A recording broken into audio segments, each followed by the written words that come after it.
Hi, and welcome to Buna and Buma. If you are watching on Facebook, you are so welcome. If you are new, kindly like and follow and watch our numerous videos about godly life, personal development, and a positive psychological well-being.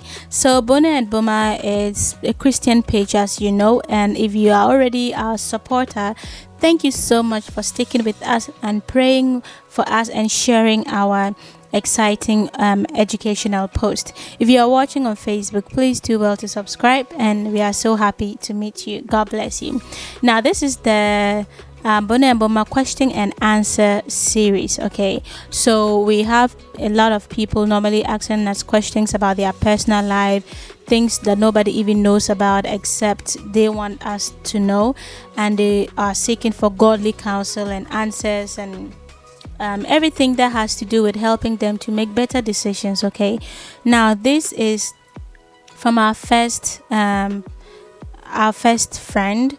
So she is, by the grace of God, she's in courtship. Congratulations, girl. She says, hello, Ma. Good evening. How are you doing? Please, Ma, can you tell me the do's and don'ts in courtship?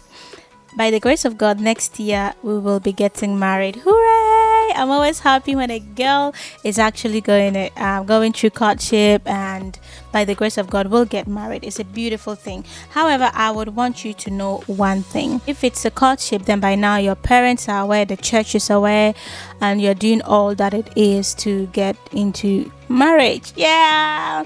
So what I can say is this, okay? The do's and don'ts are simply your own personal self, your activities, what you like to do, what you do not like to do. I would always give this advice that when you're in a courtship, do not just do so much to please the other person. Don't be a people pleaser. Be authentic as much as you can. That is the do's. Be authentic. Love yourself first. Love yourself more. Let them see you for who you are. If you don't like color red, let them know I don't like color red. Oh, please. If you don't like a certain activity or behavior or words and pictures, like relate to them the way you would want your brother and sister to truly know you. Secondly, be friends. Okay, be friends. If you are friends, you get to like one another. You get to be less judgmental, less critical, less very careful, less very at the toes, of your feet, like tiptoeing and all of that, like you're walking on a glass ceiling. No. Learn to be friends. Talk, laugh, go out, go to fun places, go to the mall, go for shopping. I'm not saying go and blow out your money, but just do things that will make you spend time with each other the more. Okay. And thirdly, this is what I would say. Learn to know what your partner likes, where they work, what they are interested in, what they like to do. Get to understand their needful times. Exactly. Men do not like to talk. Okay. So get to know why, when, how, so that you can be part of their life. You can fill in that space for them. Okay. And the don'ts. Okay. For the don'ts, this is what I'll say. Do not have sex. Lady, do not have sex. Do as much as you can. Limit it. If you want to hug, fine. You can hug, you can shake hands, you can hold hands, you can walk together, but do not go deeper into foreplay, into kissing, it's not the best, my sister. If you do that, you end up having sex. Body no be firewood. If you try you go do You hear? That is number one. Number two, do not be a wife. No, no, no, no, no, no, no. This is the time for you to be his girlfriend or his fiance. Do not be his wife. Don't go over to his place, cleaning, washing, scrubbing. Girl, don't do that. Do not do that. What best you can do is to help him. In case you visit him and he's doing something, help him. When he's cooking, help him to cook. If he asks you to do something, tell him, let's do it together. Okay, because you don't want to assume the position of a wife. Courtship is not marriage. Courtship is just getting to know yourselves. You might break up. Who knows? Yeah. Third, and the most important thing I would like to say is, do not measure his success. Do not measure his potentiality with how much he gives you. Money is not everything. Don't measure your relationship with money.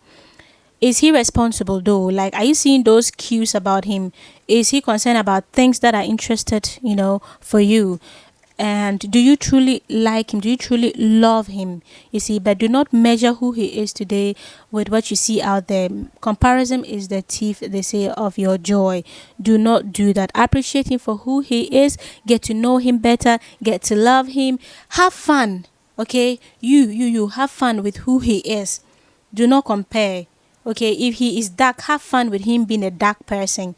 If he does not like banku or fufu or a pounded yam, have fun with the fact that he doesn't like it. Be yourself. Life is too short. If you are in love and you are in a relationship, get the best of it. Okay, because you might end up marrying him, you might not end up marrying him. But were you happy? Okay, be happy in the relationship. And if you cannot be happy, girl, let him go. It's not worth it. Our second supporter says that, hi, I'm one of your followers on Facebook. I want to ask some questions about relationship. And she says that, what do you think about having a relationship at the age of 17? Is it biblical or is it advisable, Well, I would say this. I was once a teenager before, and as a teenager, we are mostly doing adult things. Yes. We love to try, explore. We love to do all kinds of things because we cannot wait to be an adult. And a relationship is one of those things. As a teenager, you would always want to see what is in the stomach of a lizard. And I would say there is nothing in the stomach of a lizard. Okay. At age 17, I would say you are too young to get into a relationship, because as at now, your frontal lobe is not fully developed. In psychology, your frontal lobe that is required for decision making, for discernment, for reasoning, for logic is not fully developed until you are 20 or 21. So at this age, I would say you are still a teenager. You are not fully developed or matured. Even your bodily parts are not fully matured. So what I can say is, yes, you can have those euphoric feelings or exotic feelings to like somebody. Those are the symptoms of a teenager. You always you see your feelings. You want to execute your feelings. You want to explore your feelings. Those are the things. But do not give in yet. I would advise that as a godly sister, wait until you are 20 or 21. You can start dating at 20 or 21. And even in that dating, it has to come with a lot of restrictions. Because you can flop, you can make huge mistakes that you would regret later. For now, at age 17, I would say don't date. Be friends with them. Get to know them. Get to enjoy your adolescence, okay? Do the things as an adolescent. Do not want to grow too early. Don't want to grow. Adulthood is a scam. You see all those niceties you want to have about dating, love life, chilling, cuddling, Netflix and cuddling, all those things. You wait. I'm telling you something. If you want to listen to me as a big sister, as a godly sister, as a Christian sister, I would say wait till you are 2021, because right now you will get yourself involved in a lot of things you might not like. Sex is one of those things. Pregnancy is one of those things. You might what else again? Being lured, negatively influenced to do something is one of those things. So I would say, girl, enjoy your adolescence. Let yourself be the adolescence that God has created for you to be. Learn to do home chores. Learn to study, learn to be patient in life, learn to grow your self-esteem and your self-confidence. Because if you do not grow that and you go early into a relationship, you will be torn apart, you will be displaced, your emotions will be torn all over the place and you won't like it. Okay, I'm not being all negative. It's good. You can want to date, you can get to know who he is, but what is the importance of it right now? Where is it leading to at the age 17? He can't take care of you. He's not a man enough to do that. I don't know if he's an adolescent or not, but mind you, if he's an adult and you are an adolescent, this is child sexual abuse. So I'll say it because I'm a child health protector, and then I'll tell you that adolescent dating an adult is wrong. You might think that you are grown, but you are still a teenager, which is wrong when you come to law, when you come to safeguarding children. So this is what I can say. There's no positive thing about dating right now. Honestly, I'll tell you. Now, the third thing is, the third person, is good evening, Ma. My first question is about vaginal odor. How can we treat vaginal odor? And she has a second question that says that, is it right to visit your boyfriend? Is it godly to help him out when he's cleaning? Like you guys doing things together once in a while. Okay, so the first question about vaginal odor. I'm not shy about it. As a lady, I remember when I was in the senior high school, my first time I had candidiasis was in the senior high school when I first went. It was my first year. It was hell. And I've never ever had that experience again. Jeez.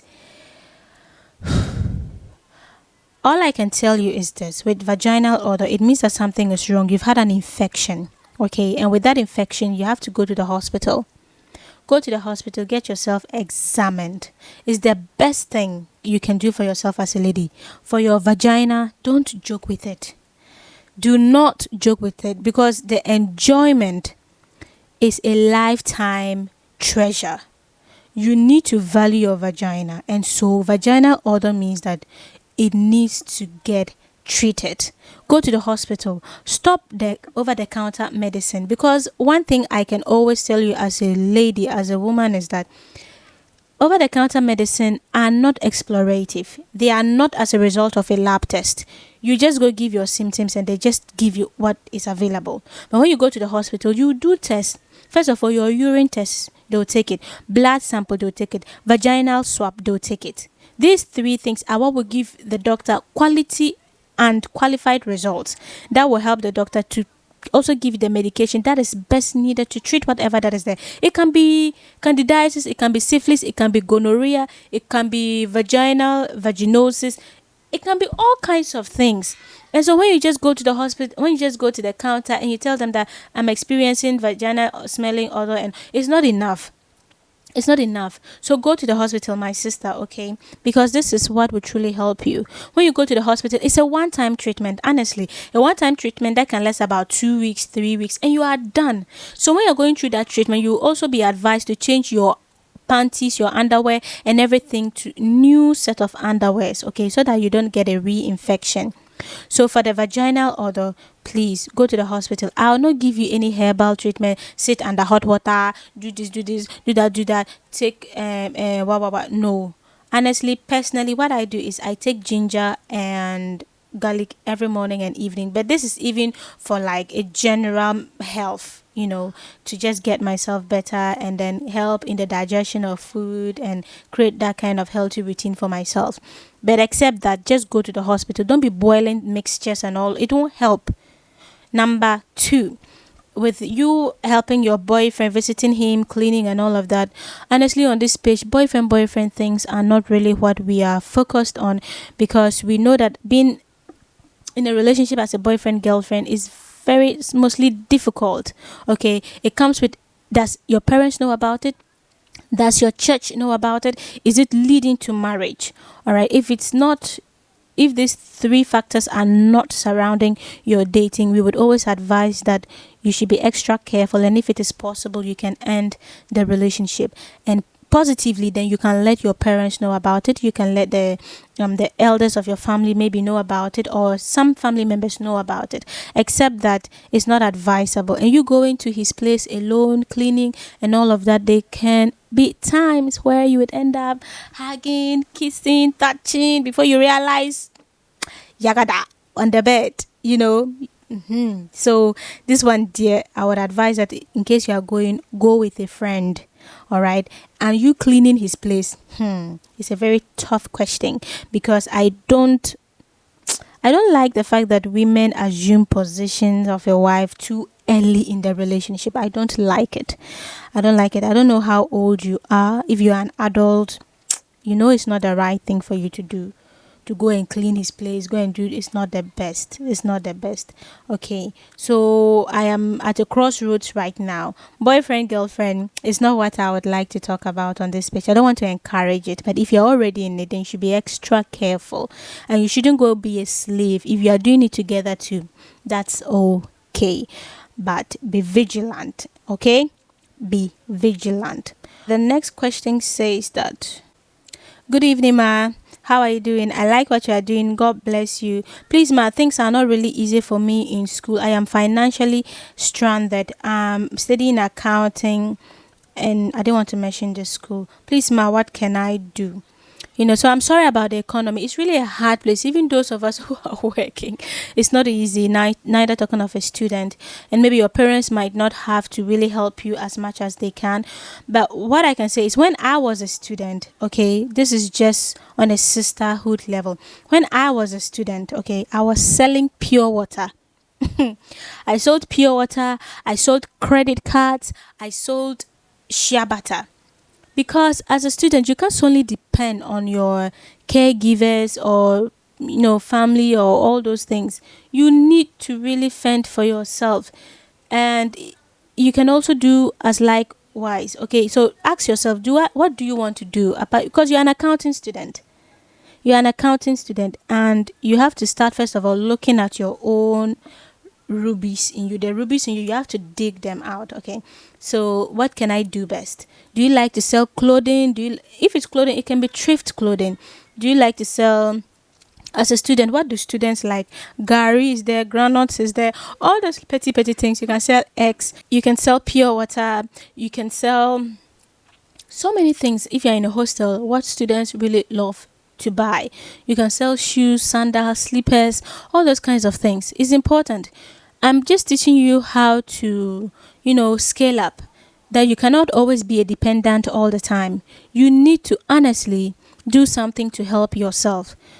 Don't just be my hands, my feet all over at my caregiver's place. No, as a lady, even when you get married, you cannot only depend on your husband.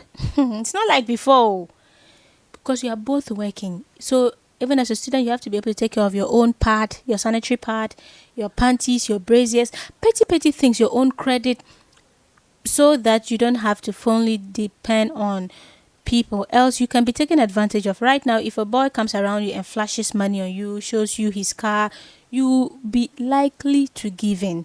Okay, but when you have something doing, you are dependent on that. You want to be economically independent. And when you start like this and you finish school and you get a job, you can still have a side hustle. Even right now, I'm working, but I have a side hustle. I sell granite paste, shea butter, honey, dawa dawa, because sister, that is the only way you can make it in life. Okay, so this is what I'll tell you: get something doing, right? It will help you a lot. I think I've exhausted. Okay, this is the last one. I don't want to take much of your time, but it says that greetings, Auntie Bono and Boma. Hi. Please, I need your help. I am a young girl who loves the Lord and wants to seek the kingdom of God. But along the line, I lost it and I got deflowered in my first year at the university at the age of 17. You remember that 17-year-old girl who was asking about dating? These are the things. You are a virgin, and before you realize you are getting this virgin by a man you claim you love. All right. Now, after which I couldn't understand myself anymore. I began to have no peace of mind until I reached out to a pastor whom prayed for me. Sorry, it should be who prayed for me and asked me never to go back to Babylon. So after that, I entered into 2 other relationships, okay, which didn't end up well because I wasn't ready to give myself to anyone anymore. Meaning she had learned her lesson. She didn't want to have sex before marriage. So out of frustration, she had to end it. And then she says, right now, I have met someone else who is everything I want in a man, but he's beginning to ask for it. And I'm tensed because I don't want to lose him. Neither am I willing to compromise myself. Please, what do I do? It seems I am at the edge of giving it to him. It seems I'm at the edge of giving it to him. Well, my sister, this is what I can tell you. And this is the last question. This is what I can tell you, okay?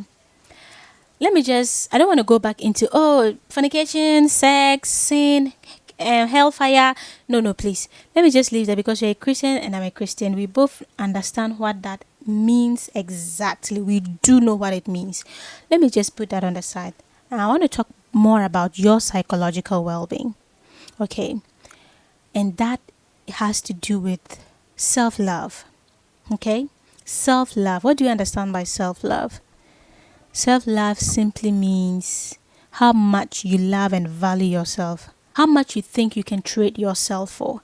If you've got a price, how much is your price? How much is your worth or your value? Self-love. Like, how much do I love myself?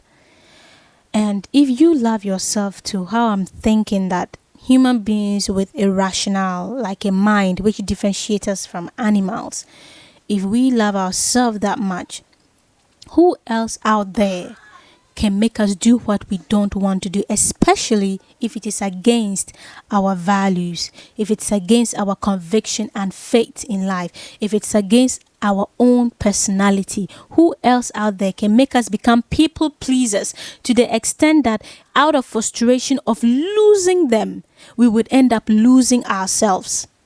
This is not the question about, do you love him? It's not even that. It's about you.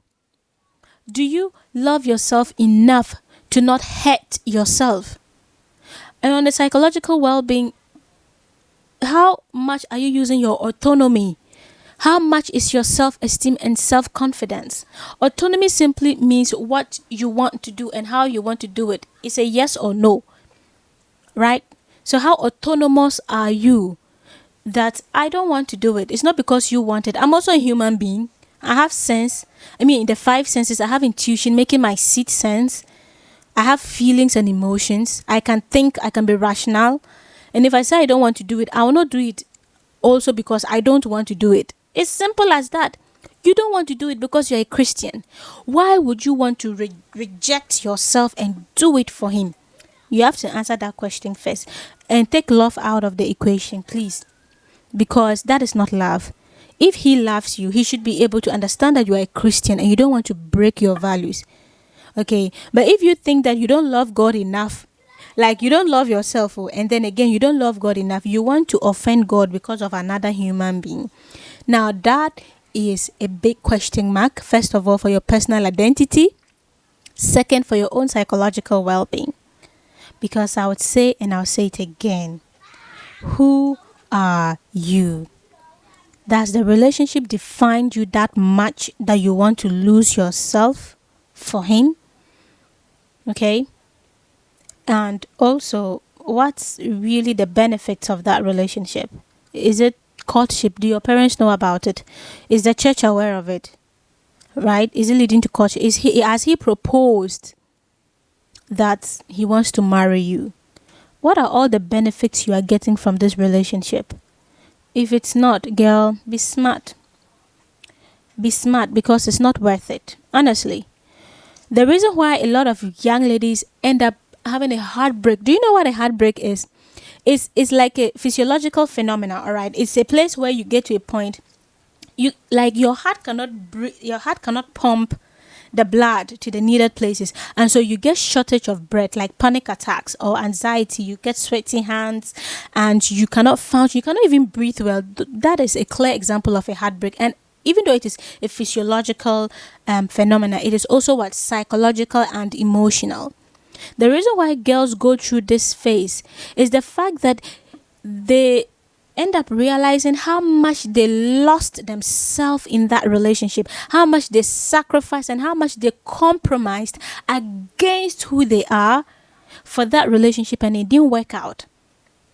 That is why a lot of time girls suffer it the more, or even just any man who have really loved a lady have really, end up having a bad heartbreak. So I will tell you this. It's not about the sex, it's not about the love. It's about you. If we want to just analyze everything, it's now about you, who you are, how you love yourself, your self-esteem, your self-confidence. If he is not there, somebody else will come.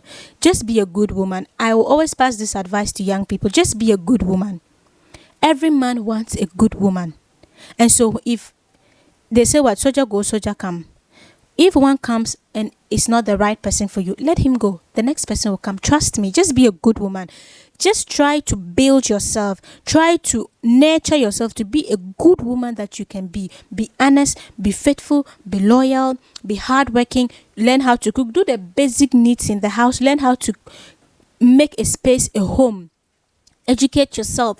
Be self-dependent. Be godly. Be faithful to God. Like, be so about heavenly duties, and see the kind of men that will come into your life. You will have to be the one to make the selection. And give yourself that favor of not being a people pleaser. You have a boundary. Stick to that boundary. It's a healthy, happy, prosperous boundary. You don't want to have sex. You want to live a celibate life. It's a good thing, my sister. Keep to it. If he cannot, he will go. Who knows? Maybe he's just testing you to see whether you agree or not. If you agree, he go chop, or he will chop you, papa. But if you don't, he will say, okay, I think there's a price attached to this one, and nothing good comes easy. Every good woman has a price. He either sticks to it or he leaves. It's simple as that. If you want to do it, that's fine. Like I said, if you want to do it, it's okay. You are not being coerced or forced. Okay, you are not being blackmailed. That's okay. But if you are asking me, should I do it? And I can see clearly that you don't want to, but he wants to, I'll say, no, don't do it. Don't do it because you don't want to do it. And I hate it as many times. And I want to say this again, that ladies, don't do something just because your man wants it. He's not your husband. He's a boyfriend, for crying out loud. He's a boyfriend. And so you should also choose yourself first. Choose yourself first, oh. Your mental health, your psychological well-being, your physiological health. Always, always choose yourself first. A lady with a high self-esteem, come on. A lady with a high self-esteem will not do it. So thank you so much for your time. And this is the question and answer series of Bonnie and Boma. If you love what I have said right now, please share this video. Ask all your questions. Come to my inbox, ask them, and then I will find time and answer them. Very honestly, genuinely as I can, as a godly woman, as a big sister, as a friend, and as an advisor. All right. Thank you so much for your time. Take care, and I love you. Bye.